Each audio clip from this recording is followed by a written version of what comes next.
Os três últimos profetas profetizaram após o cativeiro de Babilônia. Deus fez voltar, como vimos nos livros de Esdras e Neemias, um pequeno remanescente do seu povo que restabeleceu em Jerusalém e no país, sem que o trono de Deus ali tenha sido colocado de novo, nem a realeza da família de Davi reintegrada na sua autoridade primitiva. O império do chefe dos gentios tinha sido, num certo sentido, julgado como não tendo respondido aos deveres para com Deus que lhe tinha conferido a autoridade.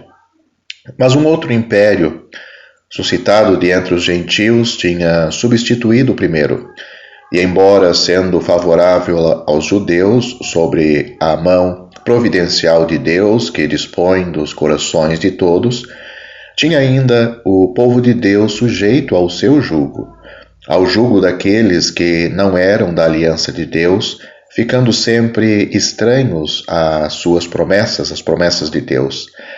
Deus reconhecia o poder do império que ele tinha estabelecido, por isso Israel dependia do favor daqueles que dominavam sobre ele.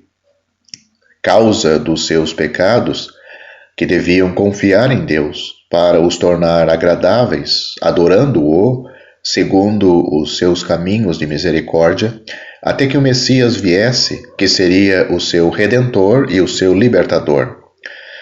Privado de quase tudo, Israel não estava privado da bondade do seu Deus, com a qual devia contar e da qual tinha recebido um brilhante testemunho no regresso do remanescente dos países aonde tinha estado cativo. Se tudo mais estava perdido, restavam-lhe ainda a piedade e a lei no coração, piedade que podia exercer agora da maneira como Deus tinha prescrito, como temos, por exemplo, Deuteronômio capítulo 30. Os profetas Ageu, Zacarias e Malaquias apresentam-nos os estímulos que Deus dá ao povo para que seja fiel na sua nova posição, e o testemunho contra a sua infidelidade que exigiam o declínio da piedade e a falta de todo respeito pelo Senhor, em que o povo tinha caído. O templo foi necessariamente o centro desse estado imperfeito e intermediário do povo. Era lá, se Deus permitisse o restabelecimento do culto deles, que os desejos do povo deviam concentrar-se. Era a forma exterior que devia tomar a piedade do povo como tal. Era assim que devia assinalar-se o regresso do seu coração a Deus. Fossem quais fossem as lacunas que existissem no serviço levítico restaurado, pelo menos era a casa do Senhor que se ligava o que podia ser restabelecido, era ali que se encontrava um centro de exercício. Ora, a fé dos judeus enfraqueceu rapidamente e cessaram de construir. Havia dificuldades, sem dúvida. Não era como no templo de Salomão, em que tudo estava à disposição do rei, cujo poder dominava sobre todas as regiões vizinhas, mas Deus tinha revelado o seu favor para com seu povo, dispondo o coração dos reis dos persas a secundá-lo. Israel devia ter contado com a bondade de Deus e procurar os seus frutos, mas, pleno de incredulidade, não tardou a desencorajar-se ou a sentir-se desencorajado. Deus castigou seu povo, mas em tempo conveniente. Entrega o meio de que a sua soberana graça tantas vezes se serviu na história que acabamos de estudar? Suscita um profeta ou mesmo dois para os reanimar, para os encorajar, para os induzir a manterem mão à obra. Nos caminhos de Deus, duas coisas contribuem para decidir qual é o tempo conveniente para a sua intervenção, a intervenção de Deus junto do seu povo, pela boca de um profeta, isto é, as considerações morais e a disposição impressa por ele aos acontecimentos. Aqui Deus tinha castigado bastante o povo para que os seus caminhos governamentais sobressaíssem nas suas relações de graça com aqueles que ele, Deus, acabava de restabelecer por meio dos profetas e tinha suscitado um príncipe disposto, se o povo atuasse por fé, a ter em consideração a vontade de Deus e os decretos de Ciro.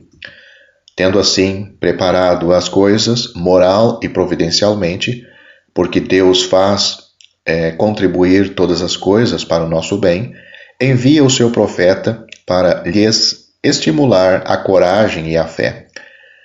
Para o cumprimento do que tinha sido sempre o seu dever, eles deveriam ter se apoiado sempre e diretamente em Deus e trabalhar na obra, a não ser que fossem impedidos pela força. Mas agora são também chamados a trabalhar nela, confiando apenas no Senhor, sem conhecerem as disposições do rei. A sua confiança deve estar no próprio Deus. Aliás, sem isso, não teria havido nenhuma piedade nem fé nos seus trabalhos. O apoio do rei era preparado da parte de Deus para o momento em que a fé deles tivesse sido manifestada.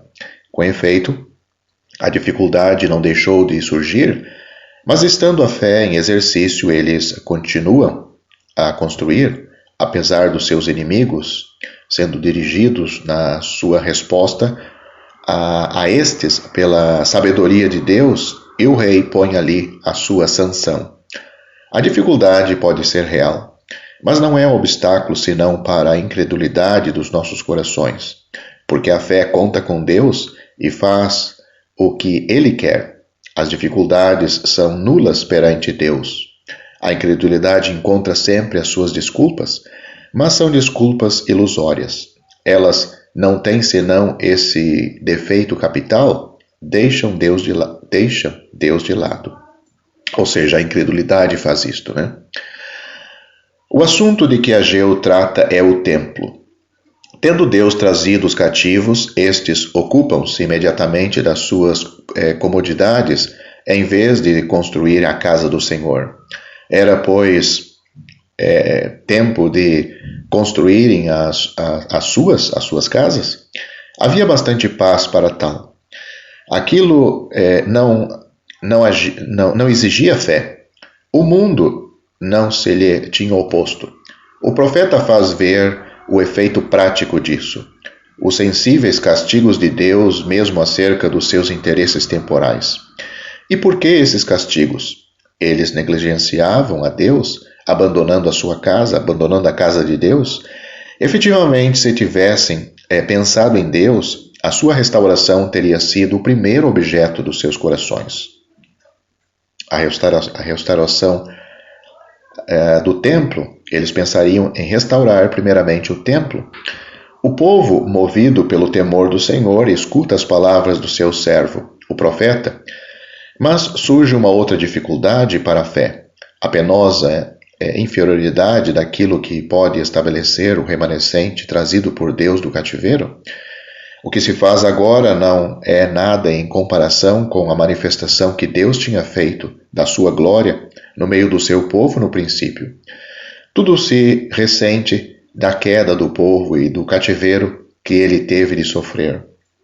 Deus não pode identificar a sua glória com outra autoridade que não seja a sua, que se exerce sobre o seu povo e que deve ali ser como o efeito do julgamento de Deus, do governo dele sobre a terra. Ele pode reerguê-los, restaurá-los, porque os ama, mas já não é a mesma coisa. Não pode estabelecer este laço direto que leva consigo a manifestação da glória de Deus e do seu poder. Essa relação tinha terminado pelo julgamento. A consciência dessa inferioridade tende a enfraquecer a fé.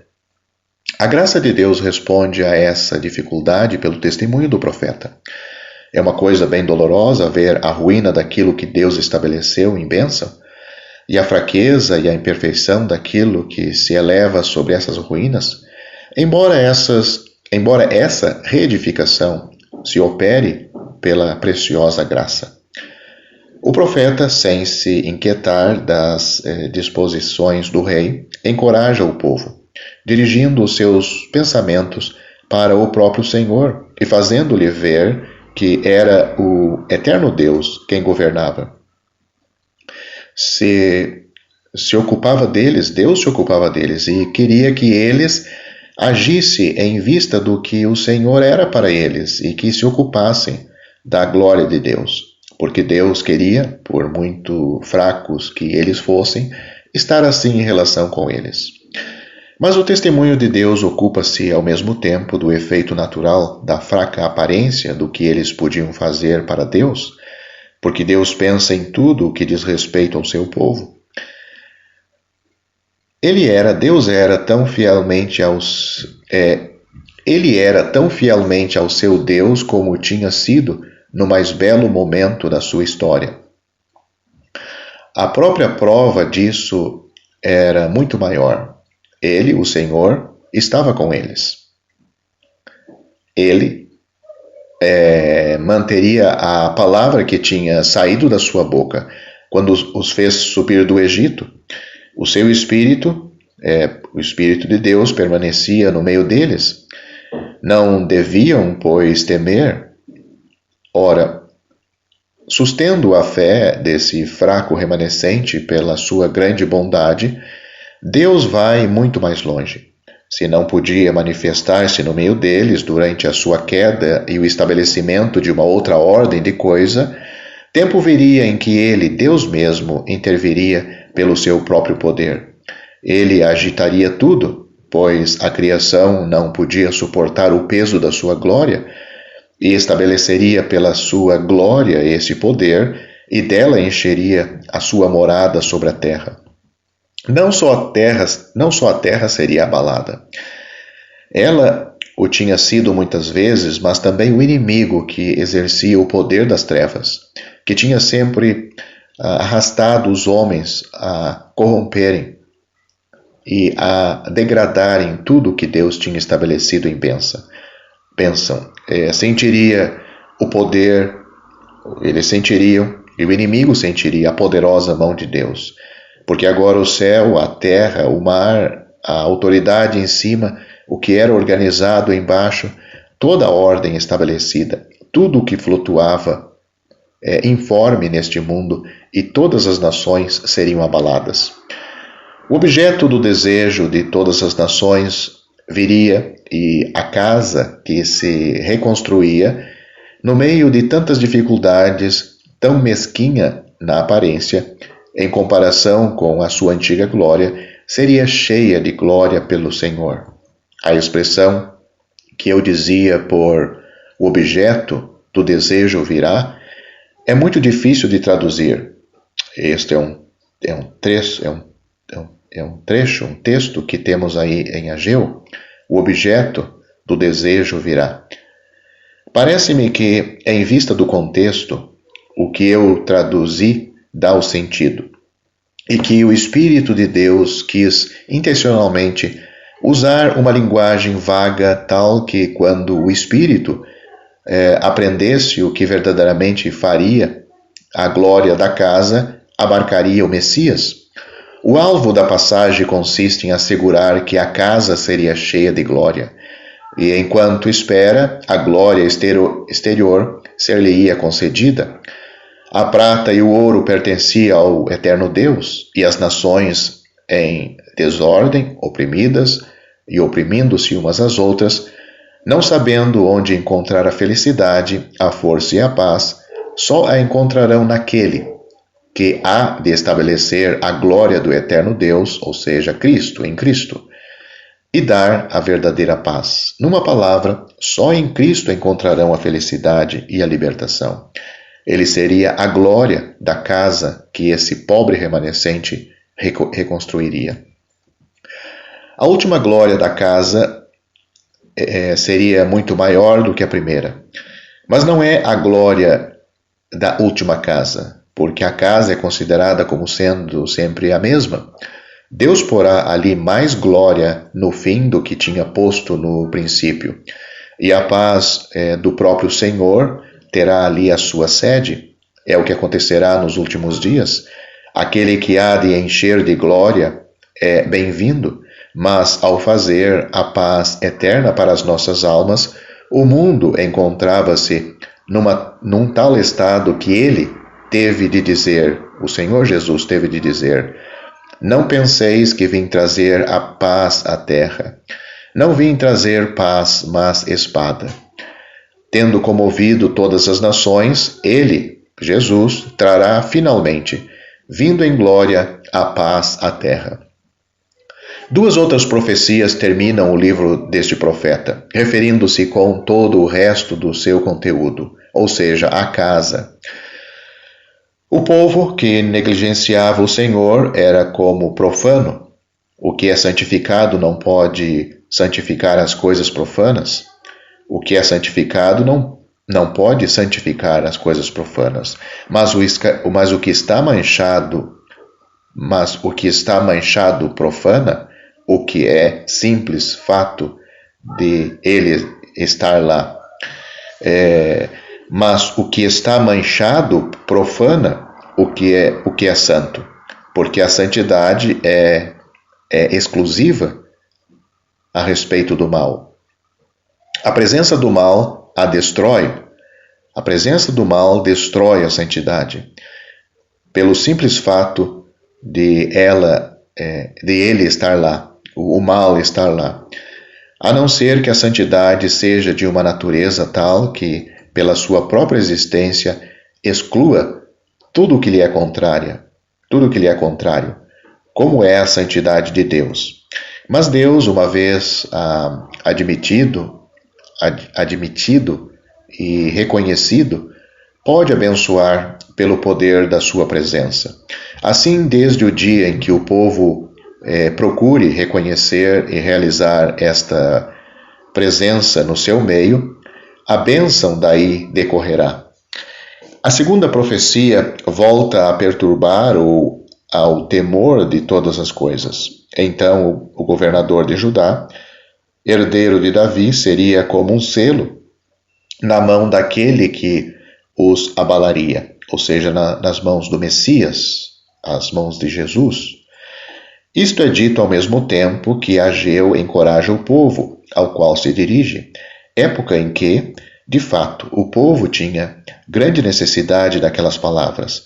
Esta profecia, nomeando Zorobabel, tem em vista aquele, falando de Jesus, aquele que, quando Deus abalar os céus e a terra, será a verdadeira posteridade de Davi e o herdeiro da sua coroa, segundo Deus, o Cristo de Deus, o eleito de entre o povo. O julgamento indicado no versículo 22 parece-me não ser o julgamento do chefe da besta, mas sim o das nações que virão contra Jerusalém nesse dia. Tudo que se erguia contra os direitos do eterno Deus, estabelecidos segundo seus desígnios em Jerusalém, direitos que se identificam com a casa que estava a ser construída, seria derrubada de alto a baixo. Sem dúvida alguma, isto é verdadeiro, em geral, acerca do império da besta, mas as condições da sua existência são inteiramente outras. Deus tinha colocado Jerusalém sob o seu poder. As perversidades que atraíram o julgamento sobre ela eram ainda mais audaciosas e mais intoleráveis do que aquelas de que as nações são culpadas. Em resumo, o alvo desta profecia consiste em ligar a bênção sobre a terra à casa e fazer ver, por muito fraco que ela tenha podido ser, a sua última glória seria maior do que a primeira. Deus estabelecendo tudo em glória, segundo os seus desígnios de graça, introduziria o que era muito mais excelente do que aquilo que tinha sido confiado ao homem e estabelecido por seu meio. Isto liga-se ao abalo de todas as coisas elevadas, ou melhor dizendo, isto liga-se ao abalo de todas as coisas levado a cabo pela poderosa mão de Deus e ao estabelecimento do herdeiro de Davi, Cristo, como sendo o objeto da afeição e o vaso do poder de Deus. Note-se que o Espírito de Deus, embora esteja lá para a bênção do povo, encorajando-o e pondo-o em relação com Deus, no culto que devia ser-lhe prestado na sua casa, reconhece a autoridade do império dos gentios. Estas profecias são datadas de harmonia com os anos do reinado do chefe dos gentios. Ele quer que as coisas que são de Deus sejam dadas a Deus e as que são de César sejam dadas àquele que então detinha o lugar de César. Era Deus quem o tinha colocado lá. Compreender-se-á assim a perfeita sabedoria do Salvador na sua resposta e como a sua palavra, a palavra do Senhor Jesus é a expressão desta sabedoria em Marcos capítulo 12, versículo 17. Em Malaquias o caso é diferente. Não coloca nem estabelece nada, como fazem Ageu e Zacarias. Traz apenas o julgamento sobre o resultado em Israel daquilo que Deus tinha feito em graça, ao estabelecer o remanescente, fazendo ver quão pouco o culto pelo qual se tinha ligado com Israel tinha sido mantido de maneira a glorificá-lo, a glorificar. Deus encaminha tudo para que o seu povo possa glorificá-lo. Uma nota para terminar.